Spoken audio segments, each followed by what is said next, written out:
This was sent to CornyDriveThru at gmail.com from Guy in Nebraska. Hi, Guy. Recently, I've been rewatching some of my favorite movies, the Rocky series. It is always so surreal to me when I see Hulk Hogan as Thunderlips in Rocky 3. It is even more weird to me since I know Hogan was in the AWA during that time. I have seen some interviews with him and Stallone about how Hogan injured a bunch of stuntmen. My questions are, would WrestleMania be the same type of spectacle without this movie? Vince made it very mainstream with celebrities, and of course Mr. T was in the main event with Hogan, with both of them being in Rocky 3 together. My last question is, would Jim pick any other wrestler during that time to star in the movie instead of Hogan? Well, that's all over the page.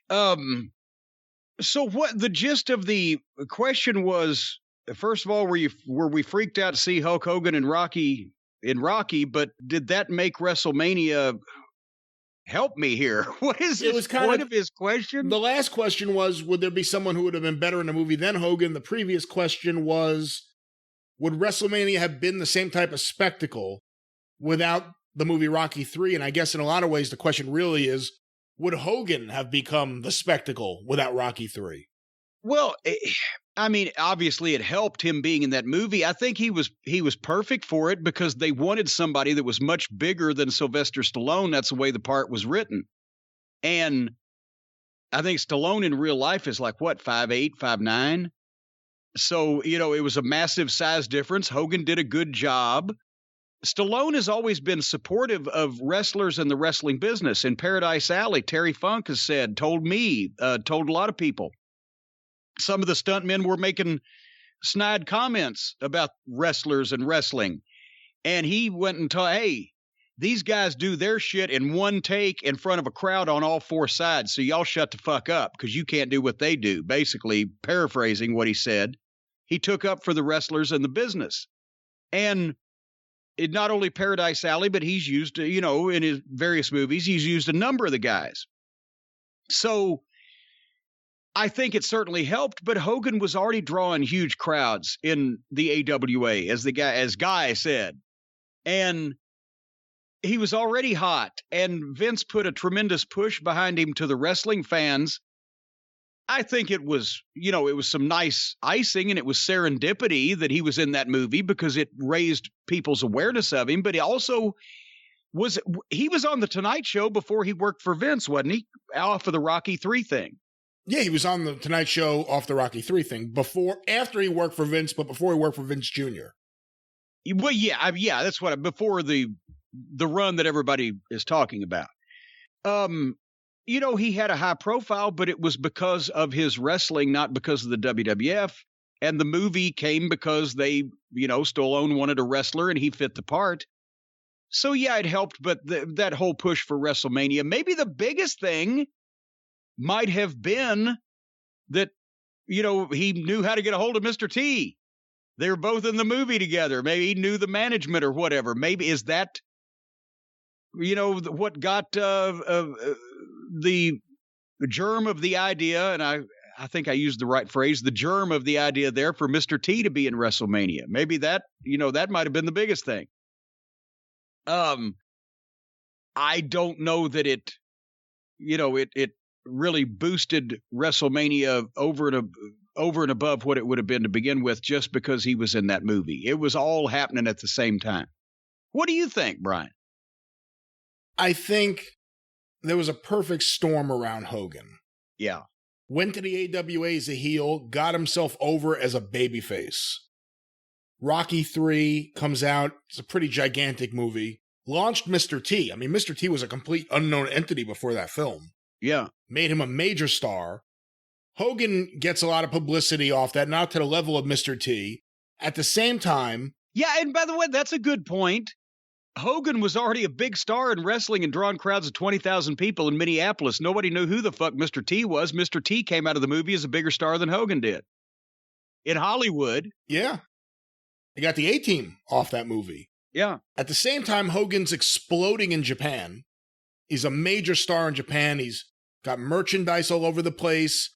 His match with Inoki for the IWGP was 83. And he lights up the AWA. I mean, everyone still talks about that they should have put the belt on him. That match they built up with him and Bockwinkel. And then... Yeah, but actually, in hindsight, it's probably good they didn't, because he wouldn't have come back and dropped it, and he still would have left.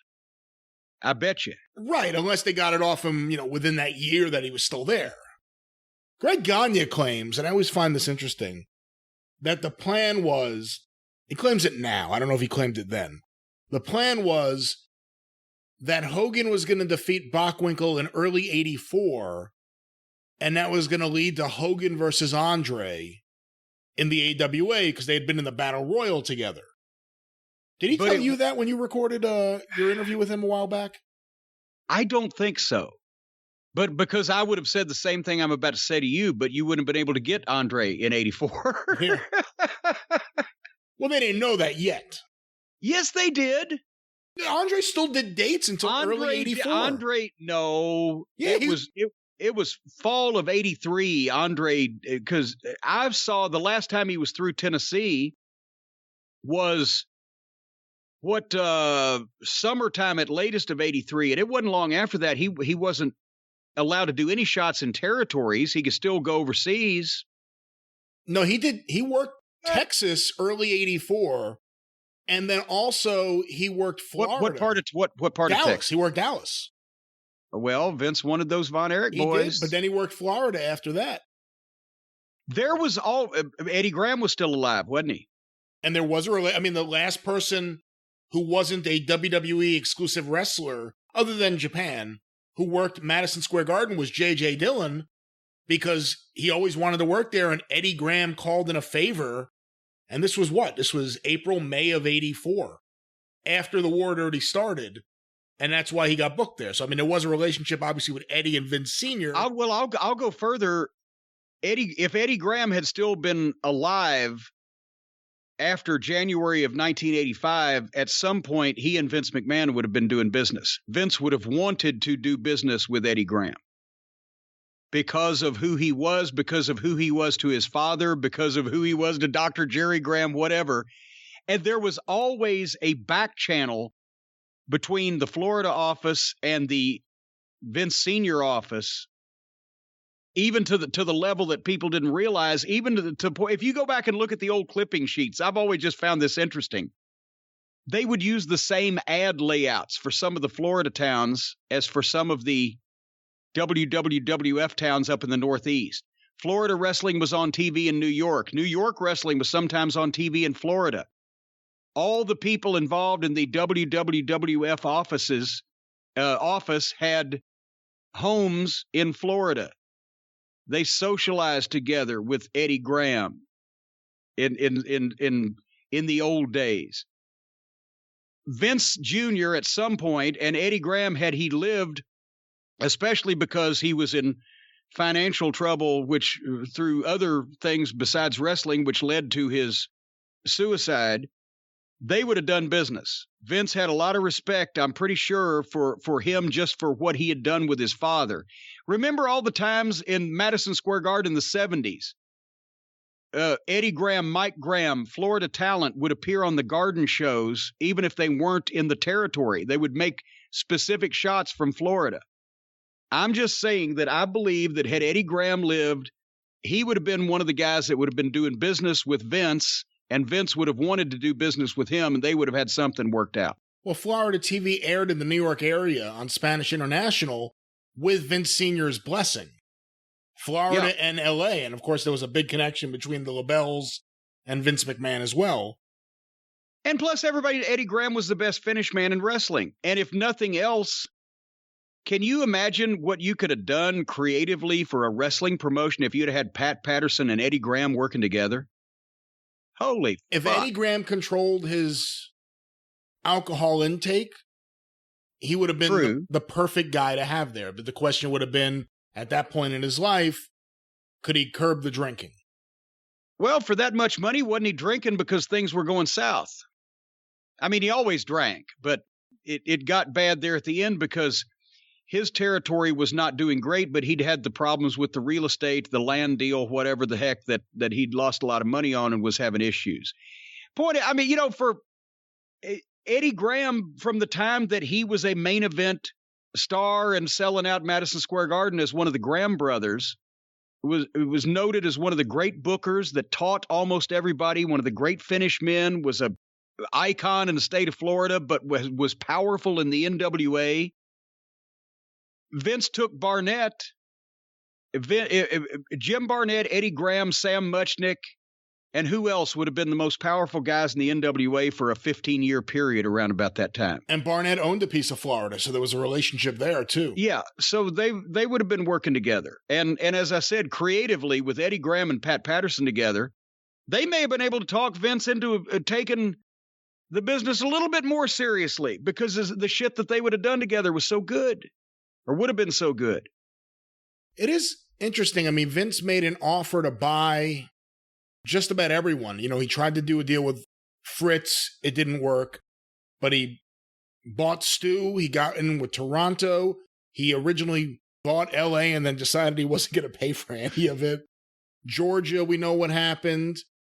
AWA, he tried to buy out Vern before things went the way they did. We don't know any stories about him trying to buy Crockett. But you would think with Eddie Graham in Florida that Vince would have tried to do something with him in '84. It's weird that there's never been any stories that I know of that have gotten out that Vince, wanted to do a deal with Eddie Graham and wanted to buy Florida. What if he wouldn't have wanted to own it? He would, because I think he may have, I'm not trying to read his mind, but he may have either thought that Eddie Graham wasn't going to sell or he wanted to keep. He didn't mind if Eddie Graham was in business in one state in the Union, which is all that he had or wanted, but he was so influential with the talent in the rest of the business.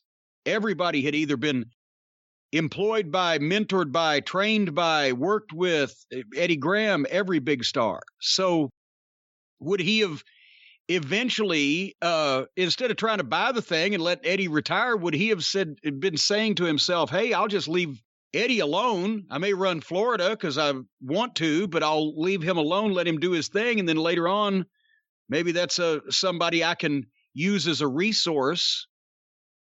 And he's got his own territory down there so he can feed me people.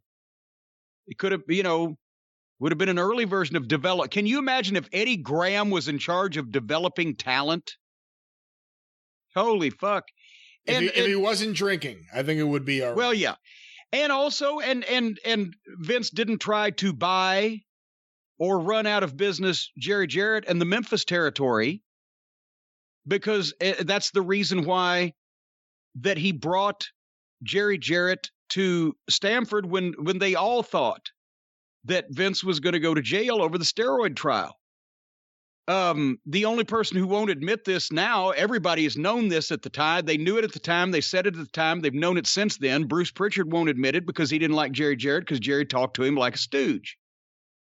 Dogs bark and cats meow. However, he didn't fuck with Jerry Jarrett's territory. He couldn't get into Memphis and draw because he didn't have Lawler. Nobody else could. Crockett couldn't draw in Memphis against Lawler. But he didn't try to put the company out of business, and he ended up bringing in Jerry Jarrett and Jerry Lawler. Jarrett to run the company if he had gone to prison, and Lawler because Jarrett was going to bring Lawler as both a wrestler and announcer. And then they had a talent trade agreement. Vince didn't want to run everybody out of business. He just wanted to run the people out of business that either he thought would be competition to him or places that he thought integral to getting his national network. Say he had to have L.A., He really wanted Dallas, a major market. He didn't have to have Memphis. And Jerry Jarrett had said to me one time that the reason why that he got the call from Vince was because originally when Vince Sr. sold to Vince Jr., sold the company, he had called Jerry Jarrett, Vince Sr. did, and said, my son is going to piss a lot of people off. And he's probably going to need some help or a favor someday, and I hope that you will be there for him if he does. Because Jerry Jarrett, as the booker of Memphis and the Memphis end of Gulas Welch's territory, and then starting in 77 as the promoter of his own territory, he'd done tons of business with Vince Sr. He'd booked Andre through him. He had met him at numerous times at the NWA meetings and worked with him. Jarrett had booked Atlanta. And Barnett knew fucking Jarrett. Barnett's the one that hired Jarrett to book Atlanta. So therefore, when Barnett was up, everybody knew everybody. But the thing is, Vince Jr. knew that the last thing Jerry Jarrett wanted to do is take over the WWF. That's why he was going to put him in that position, because he knew he wouldn't try to fucking pull a Jim and Tammy Baker and whatever the fuck Pat Robertson thing, take it out from under him. And Jerry Jarrett was more than happy when Vince didn't go to jail to then turn around and go back home to Tennessee, because he told me he was up to drinking 2 bottles of wine a night sitting in that apartment in Stamford that they would get for the people that would come in, and couldn't wait to get out of Connecticut. All Southern people feel the same way. And I think Vince knew that fucking Jerry Jarrett was never going to live and work and run in a company that was based in Connecticut. So he didn't want to run everybody out of business. He just wanted to run the people out of business. He either needed their talent or their geographical area, or he thought that they might be competition to what he was trying to do. But he would leave certain places alone, I think even then on some level, because he knew he'd need some help, some sources of talent, some other promoter to help at some point. Does that make sense? To an extent. I think Vince, when he's desperate, does things that could be perceived as nice to other people. Because when Vince was super aggressive in the 80s... I'm not saying he was being a beneficial to these people or being a benefactor. I'm saying they weren't a problem to him, and he was probably going to be able to get something positive for himself out of it. So that's not exactly, but again, just having no evil motives. To tie back to earlier in the show, Vince wanted to put all the magazines out of business. He didn't want them to exist just without his photos or photos of his guys. He wanted them all gone so he could eat up 100% of the market share. Right. He wanted the same thing from the promotions. He truly didn't want anyone existing unless it was him. He was running 3 to 4 shows a night with crews all over the country. But then why'd he work with Jarrett then? Why'd he work with me? In 92, in 92 and 93, when was he more desperate than then? Well, that's what I'm saying. But he could have waged a concerted war to run Jerry Jarrett out of business anytime in the previous 8 years. But he didn't do it. He did run against him. He did bring his own king into Memphis, causing a lawsuit. Well, no. Here's what he did. He didn't bring when they made Harley Race King Harley Race, he didn't book him in the Tennessee towns to get a lawsuit. He booked him in the Tennessee towns because they were running the Tennessee towns, and that was the gimmick that Harley had on TV. But didn't the ads simply say the King, not Harley Race? The ads in the newspaper said, whatever, Junkyard Dog versus the King. I do not have it in front of me, so I'm not going to commit either way. But I don't think they thought that Lawler was going to sue him, which he did. And that was... I'm just saying that there was some people that he probably thought that he could either work with or that could be subsidiaries that he didn't necessarily have to fucking scorch all the earth. But the magazines, again, if it was a magazine that was being sold in 3 states in the South, it would have been a problem. But all the magazines that were on the newsstands, they were national. He couldn't control the narrative to the larger population. Hey, one other question for you, and I don't know if I've ever heard a firm answer on this. A lot of people have opined, but in 87, World Class is a disaster. Kerry Von Erich's out still with the motorcycle injury. Everything's falling apart. Tony Atlas shows up as the Black Superman. Ricky Steamboat works a date for them. Iron Sheik works for them. George Scott is the booker. Yes. Did Vince send George Scott to be the booker for Fritz? No. Because this was after he had worked for Vince, but the fact that Ricky Steamboat worked there while he was still working for the WWF. Don't you remember when George Scott got the job as Leroy McGurk's booker in the dying days of his end of the vast Mid-South territory, and Jimmy Snuka was working in fucking McGurk in like Springfield, Missouri. 82. Jimmy Snuka, Paul Jones. A lot of guys were loyal to George Scott. George Scott had been, for all those years in the Carolinas, as the booker of the Crockett territory. But before that, for years, George Scott was a well-respected wrestler, and he got booking positions. He knew all the promoters. I never saw what the fucking appeal of this guy was, but I never met him until 1989. So maybe 20 years beforehand, he was good. I've also heard that, in the Carolinas, he was the booker, but you had top talent from one end to the other, from the Wahoo McDaniels to the Johnny Valentines to the Blackjack Mulligans, that knew all their own angles and knew how to get themselves over and had opponents out the ass that they could bring in and draw money with. So a lot of times being a good booker is as much putting together the best team and letting them run their plays as it is, calling the shots. But no, Vince didn't send him. George Scott, after the run with Crockett, when he got replaced there, for the next few years, he was going where he could go. You don't leave the Carolinas and go book for Leroy McGurkin, especially in 1982, unless that's the only job you could get for whatever fucking reason. And then he got the job with Vince because, once again, he'd been around forever and he knew everybody. And he and Vince had the blow up after WrestleMania because, as George Scott has said, and I don't blame him for this, he didn't want all that cartoon bullshit wrestling. He was embarrassed by it. And he and Vince didn't have the same promotional philosophy. But at that point, then Fritz von Erich, a guy who had known George Scott had worked with Fritz von Erich before in the fucking Buffalo territory back in the late 50s, early 60s. I think they'd probably been down to Texas sometime. But here's the von Erich territory on its ass, desperate. Here's a guy who's had a major name as a booker and has contacts with some top talent that will still come in and do him favors. So, yes, they hire him. And he brings in Ricky Steamboat, and he brings in the Iron Fist. Same thing as he did in 89. But he also brought in Bam Bam Bigelow and made him a fucking Russian. Crusher Yurkov. Yes, Crusher Yurkov. Wonder whose little fucking wink, wink, nod, nod that was.